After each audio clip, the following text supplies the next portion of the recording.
People's kid, how we doing? It's your boy Kobe, back with another video, and I hope you guys are having a blessed day. So first of all, I want to apologize to you guys. I know I haven't been too consistent on this channel, but I've had some stuff to do, but now that I am back, I am ready to get going and start being consistent. Anyways, today I have a great video for you guys. I'm talking about Jahlil Okafor and kind of the fall of Jahlil Okafor. This season has not gone as planned for the second-year player out of Duke.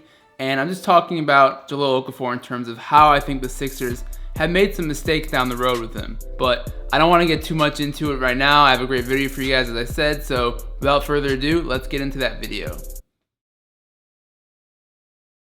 If there is one thing you can give credit to the Philadelphia Sixers for over the last 4 years, it would probably have to be their astounding ability to stink up the NBA basketball courts. Since it was announced now former Sixers GM Hinkie would be given full control of team personnel during the 2013 offseason, the Sixers have been unquestionably the worst team in the NBA. With Hinkie brazenly trading away every and any established NBA veteran the team could offer in exchange for future draft picks down the line, the Sixers were left with a journeyman roster filled with D-League caliber players. But as most NBA fans know, this was all part of the plan. In the temporary, Sixers fans would suffer watching players they have never heard of before as long as it meant the team's long-term future was in order. Over a short period of time, this became known as the process, and soon enough the classic moniker Trust the Process became a staple around the league to show support for Hinkie's philosophy. Yet now that Hinkie is fired and we have the privilege of hindsight to see what the Sixers have done with the abundance of draft picks they have received, you'll have to forgive me for thinking their situation hasn't been dramatically improved, with 3 of their last 4 top picks either traded or injured for the rest of the season. The Sixers continue to showcase some of the premier crappy basketball they became famous for under Hinkie. Now I know the injuries can be argued as bad luck, which is fair, but beyond the point, there lies clear and inexplicable management on behalf of the Sixers organization. In particular, I am absolutely baffled at the way they have treated one of their supposed core players just a year ago in Jahlil Okafor. Not only do I think the Sixers have single-handedly negatively impacted his career path, but they have also done so in a manner that hurts their own ability to receive value for him in a potential trade. To see what I'm talking about, let's quickly go back and review Okafor's short basketball career so far. Since being rated the #1 player in the high school basketball class of 2014, Jahlil Okafor has done nothing but show he is one of the more offensively talented low-post bigs of his generation. In his lone season at Duke, Okafor hit the ground running from day one. In 38 games for the Blue Devils, Jahlil averaged 17.3 points per game and 8.5 rebounds a game, while shooting a ridiculous 66% from the field. This high field goal percentage is easily explained when watching Okafor's effortless ability in using his polished footwork and touch to get easy looks whenever he wanted. Along with winning a national championship with teammates Tyus Jones and Justice Winslow, Okafor comfortably proved his worth as one of the top 2 prospects of the 2015 NBA draft. Because let's be clear, before even one player was named in the 2015 NBA draft, the ranking of the top player was obvious. Undoubtedly, Kentucky's Karl-Anthony Towns was the player that was going to go #1, and deservedly so. He looked all the part of a generational center with his equally appealing offensive and defensive upside, something Jahlil cannot boast. But here's where the narrative changed for Jahlil, and quite possibly impacted his standing within the league. While some people believe D'Angelo Russell was always considered the superior draft prospect, this was simply not true. Russell's rise ahead of Okafor was mainly a result of Lakers wanting to take a chance on the potential franchise point guard. But more interesting, the question of whether traditional bigs were becoming outdated also fueled the Lakers' pick on Russell. So before he had even stepped in the league, Jahlil had been clearly stigmatized as a player who lacks the appearance of the quote modern big. Keep that in mind for now. Anyways, this nor the fact of having 2 lottery bigs on the roster had any impact on the Sixers taking Okafor 3rd overall. Now, when an NBA player is selected by a team, there needs to be a vision for what the team foresees the player's role being. In short, the first problem with the Sixers and Okafor dynamic was the presence of Nerlens Noel and Joel Embiid. Instead of drafting for player need, Philadelphia drafted the best prospect available. Although this could make sense if you were looking to part ways immediately with Okafor and trade him away to a team who perceives his value to be high, keeping him on the roster where finding minutes would be a competition would very quickly eradicate his trade value. Luckily for the Sixers, minutes worked out well for Okafor in his rookie season thanks to Embiid's 2nd consecutive season miss. In his first season as a pro, Okafor played in 53 games and averaged 17.5 points per game and 7 rebounds a game in only 30 minutes per contest. Of course, Okafor didn't do much defensively as expected from his draft profile, but he was able to consistently show the elite skill set that the Sixers saw when drafting him. Granted, I know his rookie season was far from perfect. I know questions remain about his maturity after some of the off-court issues, I know there are still questions about whether he could be a leader of his team down the road, but I want to get something straight. Apart from Karl-Anthony Towns and arguably Kristaps Porzingis, which rookie played better from start to finish? The answer honestly is no one. The reason I make this point is because heading into the second season, Okafor was treated by the Sixers as a player who was already established as a veteran in the NBA and had no more growing yet to do. There was no excitement or desire to really let Okafor build on his strengths and weaknesses. It was almost as if the Sixers thought, yeah, we have an offensive big that can score, but he'll never be able to rebound or defend at a high level, and just simply gave up on his development. I understand the return of Joel Embiid and his play were factors in Okafor becoming an afterthought early in the season, but what I can't understand is how a player who showed flashes of all-star ability his rookie season is not getting a bigger opportunity to show what he can do. This season, Jahlil Okafor is averaging 11.8 points per game and 4.8 rebounds a game in only 22 minutes per game. Before I claim the minutes are an issue, I will be fair to point out Okafor did enter the season on a minutes restriction. Not only this, the presence of Joel Embiid lighting up the box scores also dampened his ability to get playing time early. But when we take a look at the 12 games Okafor has played in since the All-Star break, games that Embiid was no longer playing in, there is not one time he has played above 30 minutes. To me, this makes absolutely no sense. Why wouldn't you give your lottery pick from just a season ago the minutes that are needed at this very young stage in his career? Even if you have no plans of keeping Okafor long term, why wouldn't you showcase his ability to the rest of the league to up his trade value? You see, the NBA is a league where the players are defined by their development as much as their ability. In order to reap the benefits of a player maximizing their talent, you need them to play a lot. This is the key. It's why you see teams like the Phoenix Suns literally shutting down healthy veterans for the rest of the season to give time for their younger guys. If you opt against this strategy, you are simply wasting potential of guys like Jahlil every single night. As of now, the Sixers are failing Jahlil Okafor.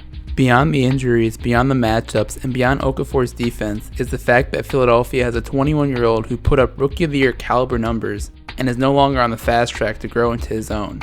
When you consider other former lottery picks who had similar numbers to Okafor after his rookie season, it really puts into perspective how productive he actually was in his first year. Here are the averages of 4 current NBA players per 36-minute numbers during their rookie season. Each of these bigs were chosen in the lottery by their respective team.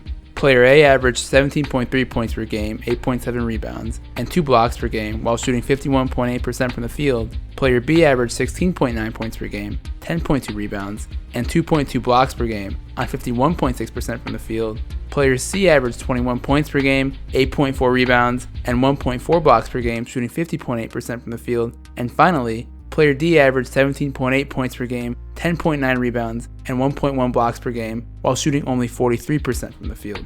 Looking at this list, can you guess which one is Jahlil? If you said Player C, then you're correct. But who are the players that I compared him to?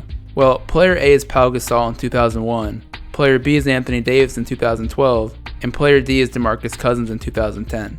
Now, before there are comments that call me crazy for comparing Okafor to DeMarcus Cousins and Anthony Davis, hear me out for 1 second. Just like Jahlil, these players were once rookies who carried extraordinary basketball ability, but lacked the reps and knowledge at the professional level. Yet, unlike Okafor, they also received the backing of the fans and the organization in the years to follow that allowed them to get 35 plus minutes every single night they played. And of course, while both the Pelicans and Kings suffered in the loss column, they are making a return on their star players' rapid improvement each season. Look, I'm not here to say Jahlil Okafor would be the next DeMarcus Cousins if the Sixers treated him as such, nor am I here to say Okafor would be a for sure all-star if he was on another team.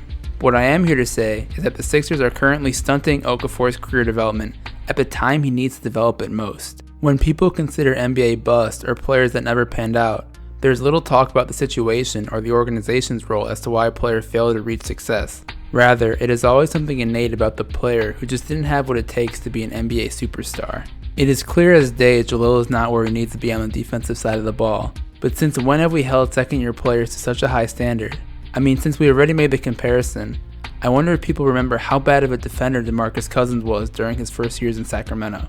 Sometimes it was just a question of whether or not Boogie was even going to give effort, but just like anything else in the world, by playing more and more of it each year, he became good to the point where you consider his defense average. Currently, the Sixers think they know what they have in Jahlil, and I'm here to say they have no idea what he is because nobody does. While Dario Saric has continued to make his case for Rookie of the Year honors this season, Okafor has essentially been relegated to a timeshare. Before re-injuring his knee this past week, Jahlil was splitting time with center Richaun Holmes, a former second rounder who has admittedly been playing well over the past couple weeks. In comparison to Ja, Holmes is more of an energy big who possesses solid athleticism and rim protection. To be honest, I bet there are a fair share of Sixers fans that would make the case that he's a better fit than Okafor at this point. And although I won't take on this argument right now, I will point out Holmes will not be able to return a trade package quite like the number 3 pick 2 years ago. Remember, just a month ago, Philadelphia parted ways with the number 6 overall draft pick Nerlens Noel for pretty much pennies on the dollar. In exchange for Noel, they received Andrew Bogut, Justin Anderson, and a top 18 protected first-round pick. Considering Bogut was waived and Anderson is buried on the depth chart, the Sixers' only tangible asset is a lottery-protected first-rounder that could easily flounder into nothing. If Philadelphia wants a better coup for Okafor, it simply makes sense to display what he's got. Unfortunately for Sixers fans though, this entire ordeal shows exactly why drafting 3 big men was clearly a terrible decision. Sure, there was always a plan to trade 1 or 2 of them when the time was right, but sitting on them for years with little development in between will inevitably force your asking price to shrink. Not only this, as I've already mentioned, chemistry issues between the big men gave Philly no choice but to always have one of these players on the bench while the other played. In many cases, this player happened to be Okafor. During a consecutive 4-game stretch in January, Ja was given a did-not-play coach decision. Simply incredible for a player who the franchise invested a top lottery pick for. So at this point, maybe it is best that the Sixers find a trade partner for Jahlil and move on from this disaster of a situation. While I can't be certain in what Okafor is going to be in the league, it is very easy to see his potential. In my opinion, it continues to amaze me how understated Ja's talent appears to be in today's NBA, where 3-point shooting and floor spacing big men now are the norm. Quite frankly, there are very few players in the last decade to come out of college with an NBA-ready back-to-the-basket type of game like Jahlil. It is fair to ask how far along Okafor's development would be if he was drafted 10 years ago in a league that looked much different than it did today. The question of modern big versus traditional big is an interesting one, but I still think a talented big, whether modern or traditional, has a place in the current NBA.